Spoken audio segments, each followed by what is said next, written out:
আসসালামু আলাইকুম। আশা করি সবাই ভালো আছেন। আম গতকালকে আমি গ্রামের বাসাতে গেছিলাম আম কাঁঠাল নিয়ে আসতে। যেহেতু আম কাঁঠালের সিজন, এই গ্রীষ্মকালে আসলে যাওয়া হয়, ২-৩ বার যাওয়া হয়। অনেক আম তো, গাছপালা মোটামুটি ভালোই আছে। কাঁঠালও অনেক হয়। তো ২-৩ বার আসলে যাওয়া হয়। বাট আসলে গ্রামের বাড়িতে খুব মানে অত বেশি স্মৃতি আমার আসলে নাই। আমি ছোটোবেলা থেকেই আরকি ওইখান থেকে চলে আসলাম।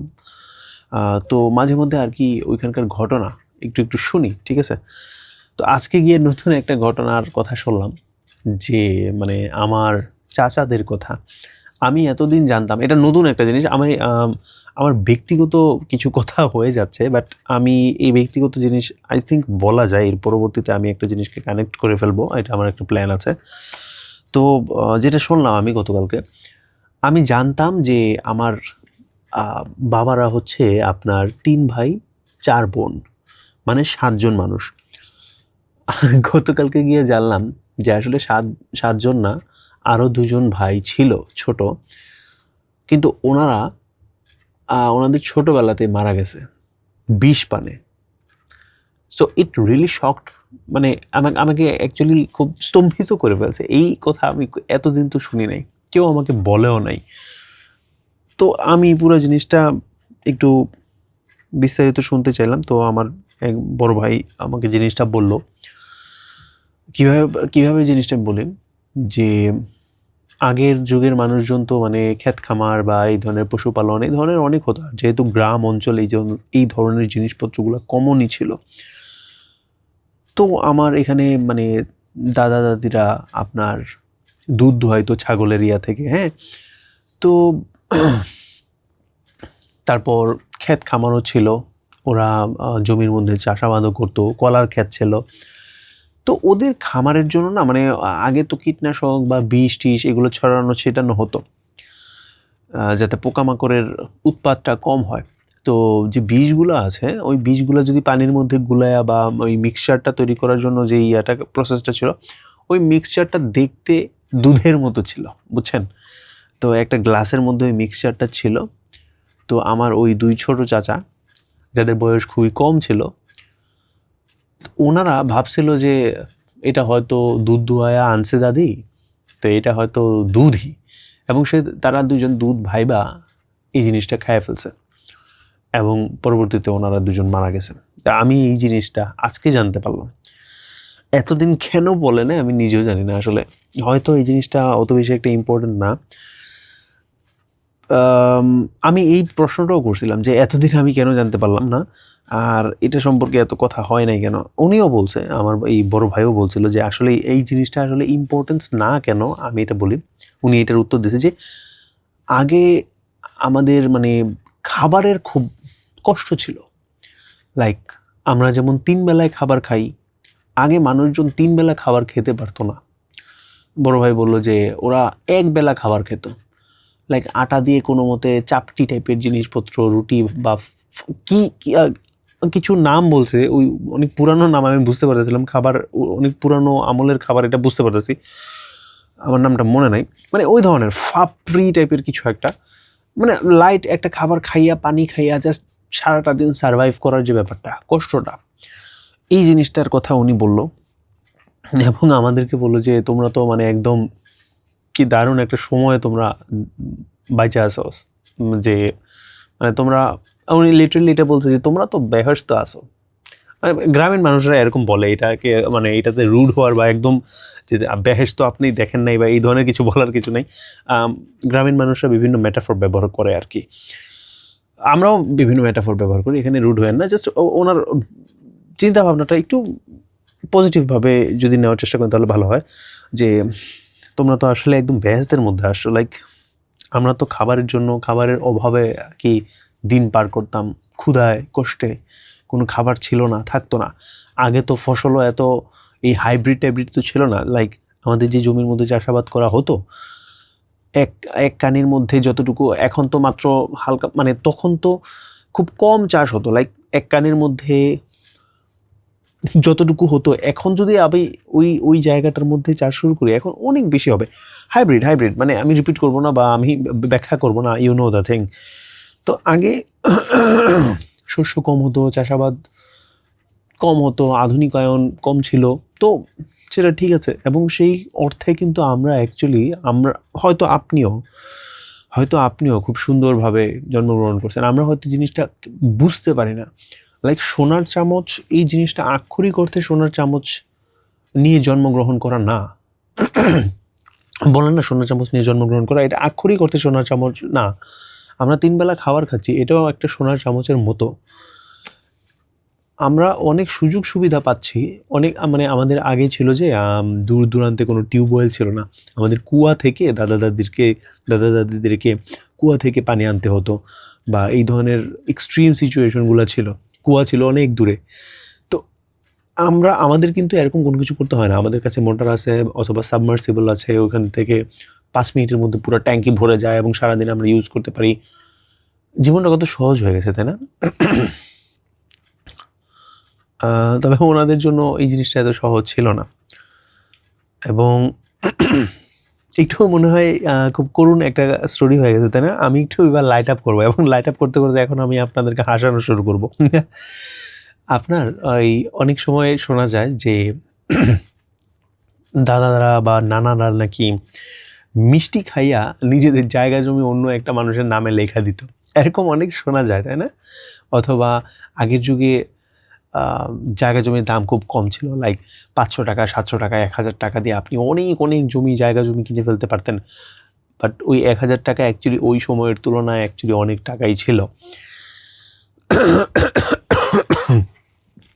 তো বাই দ্য ওয়ে, আমি নাইমুল ইসলাম, আমার পরিচয়টা একটু দিয়ে নিই। 6 মিনিট হয়ে গেছে, 7 মিনিট হয়ে গেছে।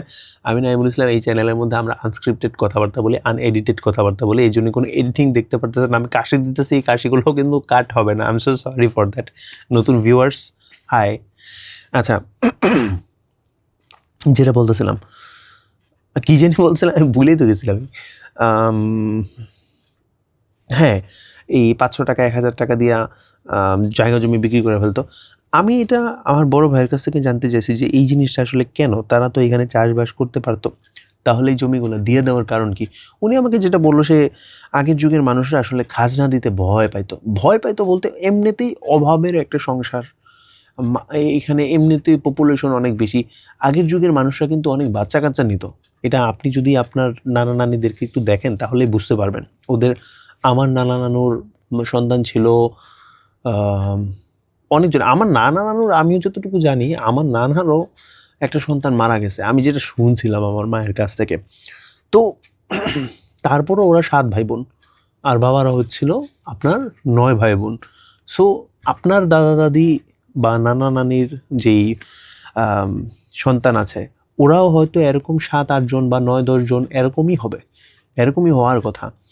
আগের যুগের মানুষরা অনেক বেশি সন্তান নিত। কেন নিত? আমি হয়তো বংশ বিস্তার, এই জিনিসটার ব্যাপার যে ওরা যখন বড় হবে তখন কাজ করবে, সংসারের মধ্যে একটু আয় উপার্জন হবে, কৃষিকাজ বা ক্ষেত খামারের মধ্যে কাজে লাগবে, এই ধরনের চিন্তাভাবনা হয়তো থাকতে পারে। বাট আরও একটা চিন্তাভাবনা থাকে যে সন্তান যদি ছেলে না হয়, লাইক থাকে না, আপনার প্রথম সন্তান হয়ে গেল মেয়ে, এরপরে ছেলে সন্তান হওয়ার জন্য বারবার চেষ্টা চালায় যাওয়া। মানে কিছু কিছু মানুষের তো জেনেটিক্যালি আর কি, ওই মানে নারী এবং পুরুষের জেনেটিক্যালি ওই জিনিসটা এক্স অ্যান্ড ওয়াই ক্রোমোজোমটা মিলে না, একটু টেকনিক্যাল হয়ে যাচ্ছে জিনিসটা। বাট পুরুষের কাছে যদি ওই এক্স ক্রোমোজোম না থাকে, আমি নিজেও ভুলে গেছি কনসেপ্টটার সম্পর্কে, মানে এক্স ক্রোমোজোম নাকি ওয়াই ক্রোমোজোম যদি পুরুষের মধ্যে না থাকে তাহলে ওই জায়গার মধ্যে আসলে ছেলে হয় না, জন্মগ্রহণ করে না, এরকম কেস থাকে। তো ওই সব কেসের মধ্যে দেখা যায় যে পুরুষ সদস্য বারবার চেষ্টা করতে থাকে একটা ছেলে সদস্য জন্মগ্রহণ করানোর, বাট বারবার মেয়েই জন্মগ্রহণ করে, যার কারণে দেখা যায় যে ওদের ফ্যামিলির মধ্যে অনেক বেশি মানে মেম্বার হয়ে যায়। আমি বেশ কয়েকটা ফ্যামিলি দেখছি যাদের সন্তান সদস্য হচ্ছে 7 জন, 8 জন, 9 জন, সবাই মেয়ে। কারণ ওরা কন্টিনিউয়াসলি একটা ছেলে পাওয়ার প্রত্যাশা করছিল, যার কারণে আর মানে সদস্য সংখ্যা বেড়ে গেছে, কিন্তু ওনার স্বপ্নটা আসলে পূর্ণ হয় নাই। তো পরবর্তীতে মানে যখন বিজ্ঞান আসলো, হ্যাঁ, মানুষজন জানা শুরু করলো বিভিন্ন সম্পর্কে, এখন না হয় একটু আমরা কন্ট্রোল করা শুরু করি। এইসব জিনিসের জন্য তো মানে ওই যে একটা কি জানি একটা আইন বা একটা ক্যাম্পেইন চলছিল যে 2টি শিশুর মানে একটি হলে ভালো হয়, 2টি শিশুর বেশি নয়, 2টি শিশুর বেশি নয়, একটি হলে ভালো হয়, এই ক্যাম্পেইন চলছিল। সো এই কারণেই একে তো আমরা এই বাংলাদেশ হচ্ছে খুবই ছোট্ট একটা ক্ষেত্রফলের একটা কান্ট্রি, আর এর ভিতরে অনেক বেশি পপুলেশন হয়ে যাচ্ছিল। এর জন্যই ওই ধরনের ক্যাম্পেইনগুলো চালানো হয়েছিল। তো হ্যাঁ, তো খাজনা দেওয়ার ব্যাপার যেটা, যেহেতু অনেক দারিদ্রতা, তারপর অনেক কি বলে দুঃখ দৈন্য ছিল, এর জন্য আর কি মানুষজন নিজের জমিগুলোকে বিক্রি করে দিত। এটা একটা কারণ, অনেকগুলো কারণের মধ্যে এটা একটা কারণ। আর আমি আরেকটা জিনিসকে কানেক্ট করতে চাইছিলাম এই জিনিসটার সাথে, সেই জিনিসটা আমার মনে হয় আজকে কানেক্ট করাটা উচিত হবে না, ঠিক আছে? মানে খাওয়া দাওয়া নিয়ে একটু কানেক্ট করতে হলে এটা মনে হয় ফানি করাটা উচিত হবে না, খুব সিরিয়াস একটা টপিক হয়ে গেছে, তো আজকে সিরিয়াসলি থাকুক। খুব বেশি কথা মনে হয় বলি না আজকের মতো। আচ্ছা, বিদায় নেওয়ার আগে আজকের ছবিটা আপনি দেখাই আমি আপনাকে। প্রতিদিন আমি ছবি আঁকি, 365 দিন ছবি আঁকার একটা চ্যালেঞ্জ আছে, প্রত্যেক দিন আঁকার মধ্যে এই ছবিটা হচ্ছে ষষ্ঠ ছবি, 6th পিকচার। এটা কি বলেন তো? এটা হচ্ছে ডিম, একটা ট্রে এর মধ্যে একটা ডিম, ঠিক আছে? আমি আলো ছায়ার মধ্যে কাজ করার চেষ্টা করছি। এর আগের ছবিগুলো খুব কমপ্লেক্স ছিল, মানে ওইখানে ব্যাকগ্রাউন্ডের মধ্যে আরও অনেক কিছু ছিল, আশেপাশে হয়তো মগ বা বই বা খাতা বা টেবিল চেয়ার বিভিন্ন জিনিস থাকতো। তো আমি খুব ফ্রাস্ট্রেট হয়ে যাচ্ছিলাম, আমি এনজয় করতে পারতেছিলাম না এর আগের ছবিগুলো। হয়তো ভালো খারাপ ছিল তখন, বাট এবার আমি জেমিনাইকে বলছি যে আমাকে একটু সহজ বেসিক জিনিস দাও, যাতে আমি এনজয় করতে পারি এবং খুব সহজে কাজগুলো করতে পারি। তো আমাকে ডিমের ছবি আঁকতে বলছে, এবং আই রিয়েলি লাইক দ্যাট। আলো এবং ছায়াকে মানে প্র্যাকটিস করার চেষ্টা করছি এই জায়গার মধ্যে। মেবি আপনার মজা লাগবে দেখতে। আপনার ভালো লাগতেছে কি লাগতেছে না আপনি আমাকে জানেন। আর এরকম ছবি দেখার জন্য কমেন্ট করতে পারেন যে আপনি কী কী ছবি দেখতে চান, আমি হয়তো পরবর্তীতে আপনার কথা অনুযায়ী ছবি আঁকবো। তো আপাতত আজকের মতো এই পর্যন্তই। ভালো থাকবেন এবং ভালো রাখবেন আপনার আশেপাশের মানুষজনকে। আসসালামু আলাইকুম রহমতুল্লাহি ওয়া বারাকাতুহু।